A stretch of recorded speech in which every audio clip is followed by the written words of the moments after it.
Hey family, welcome back to the Clarity Pivot with Tavares Bussey. I'm your grateful host, Tavares. This is the space where I talk through the things that matter to me. The messy things, the honest things, the things we whisper about but rarely name out loud. There's no set order to these episodes. It's whatever clarity life shows me in the moment. It may seem random, but the purpose remains steady. To grow, to heal, and to bring you along with me if you're willing to go. On this episode of the Clarity Pivot, I want to talk about something that lives quietly inside conversations that we have amongst ourselves as Black men. It is a habit that shows up so casually that we rarely slow down long enough to examine it. I have been referring to it as pause culture, and today I want to unpack that and talk about what it reveals about Black masculinity, our communication with one another, and the emotional maturity that we harness when we're with each other. All right, let's pivot. Naming the habit. As we get started with this episode, I want you to take a quick listen to this little clip to set up what I want to talk about in this episode. Requested a trade from the Portland Trailblazers. Do you believe he made a good decision? I think it's about time. We've been waiting on this the whole time. How long? Pause. Let's start with the word itself, the word pause. The word alone is small, which is part of why it often escapes scrutiny and examination. Pause appears mid-sentence, usually without intention and often without reflection. In many cases, it functions as humor. In other cases, it is reflexive.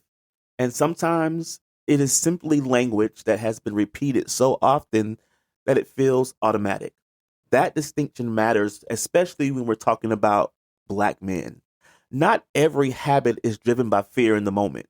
Many habits are sustained by repetition. Black masculinity has never developed inside of a vacuum. It has been shaped by surveillance, misinterpretation, and the need to manage how one is read in both public and private spaces. Scholars Richard Majors and Janet Bilson describe this reality through the concept of cool pose, not as immaturity, but as adaptation. Emotional control, verbal caution, and composure were not personality traits. They were survival strategies. So for some men, the word pause may function as protection. For others, it's simply residue from environments where clarity had consequences. Either way, we must understand that language is never neutral. It reflects what we have been taught to guard and what we have learned to leave unquestioned. Where this clarity began. This episode did not begin as a theory to unpack. It actually began as genuine conversation. A brother on Threads named something that many of us have felt. He questioned why grown men still adjust their language as if emotional maturity stopped at adolescence. He pointed out that our sons, nephews, and mentees are watching how we communicate with each other, whether we realize it or not. Another brother in the comments offered some thoughtful nuance. He reminded us that the phrase has cultural roots, that it replaced language that caused more harm, and that many men use it out of habit rather than insecurity.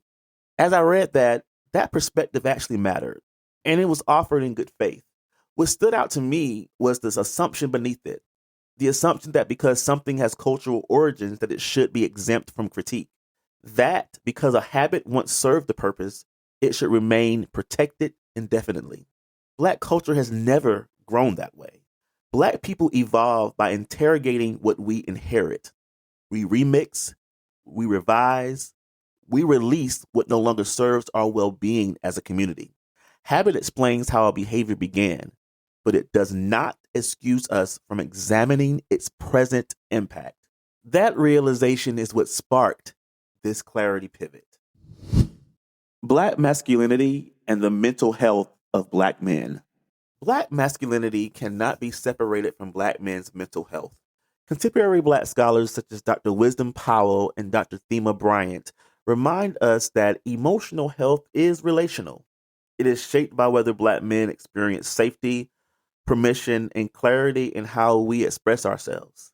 Patterns like emotional containment, guarded language, and constant self monitoring are not personal failures. They are learned responses to environments that have not always been safe, even when there is a sense of safety surrounding us. However, patterns that once protected us can also become restrictive if we are not careful in considering how we exist inside our own masculinity when communicating with each other. When Black men consistently place distance between what we mean and what we say, it affects how we relate to ourselves and how we relate to each other. It complicates emotional precision, it limits intimacy, and it teaches younger Black boys that clarity must always be filtered. This does not mean that we as Black men are just simply broken. What it does mean is that we were trained to prioritize containment over congruence. Let's pause here for a quick message. When we come back, I want to name something that often goes unspoken. Stay tuned.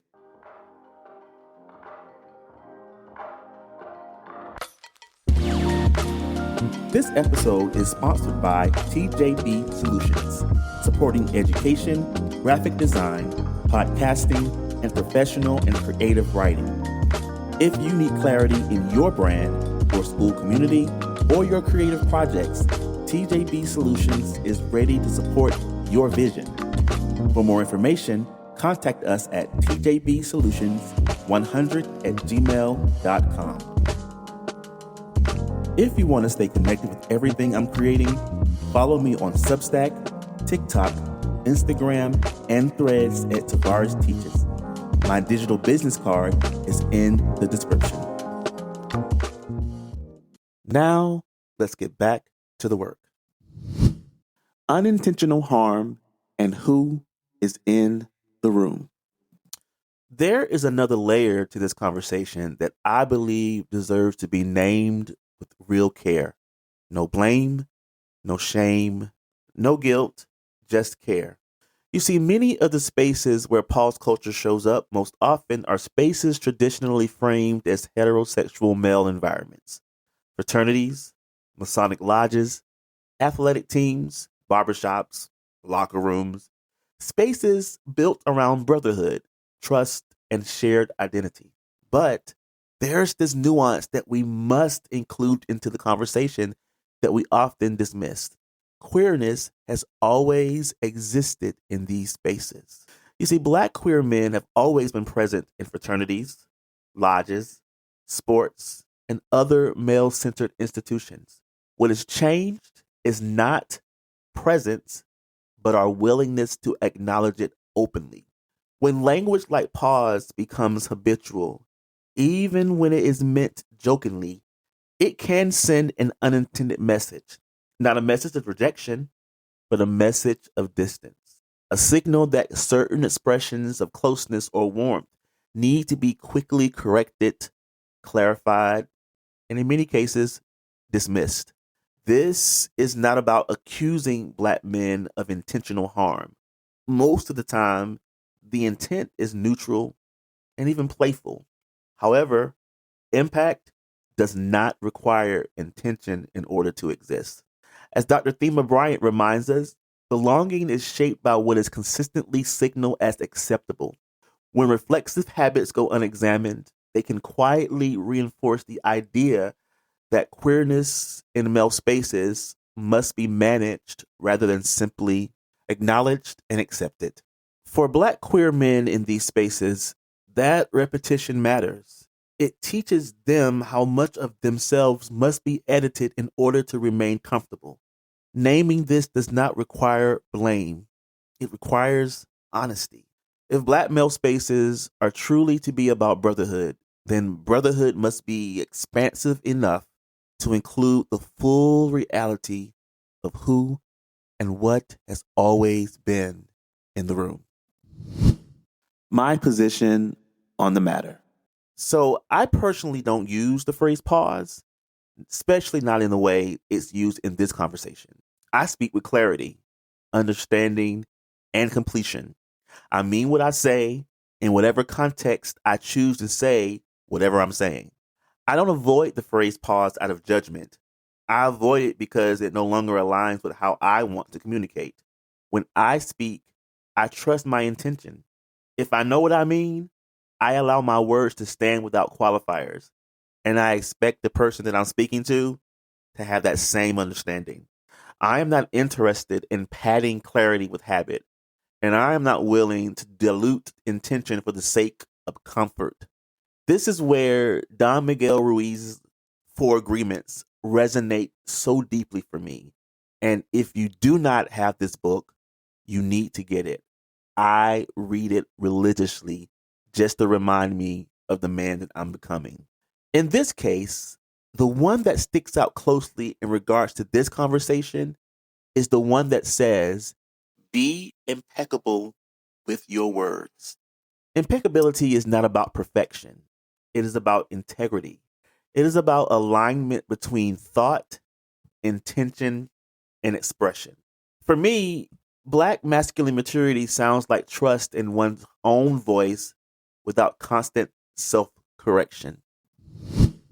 How this should land for you. If this particular pivot is to land anywhere, it is my hope that it lands here. Black men's mental health is not only about therapy or crisis response. It is also about the daily practice of alignment.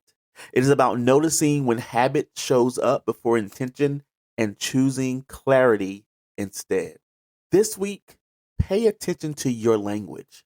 Notice when reflex replaces reflection.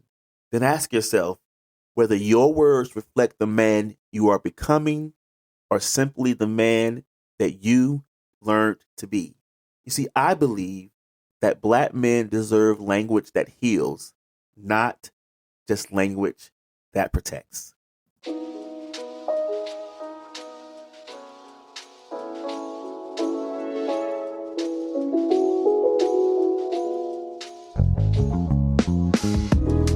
You can join the conversation with me across platforms at Tavares Teaches. Same handle everywhere. And if you want to reflect more deeply between episodes, subscribe to my Substack.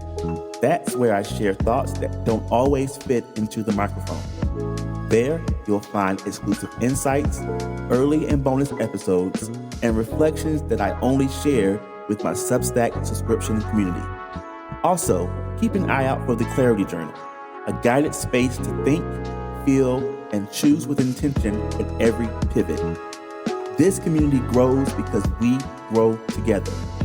Please subscribe to the podcast on your favorite platform, share it with a friend, like it, and leave a comment to share how this episode resonated with you. Thanks for listening. Move with intention, love with boundaries, and always choose peace as if your soul depends on it. Until next time, take care, and I'll see you at the next Clarity Pivot.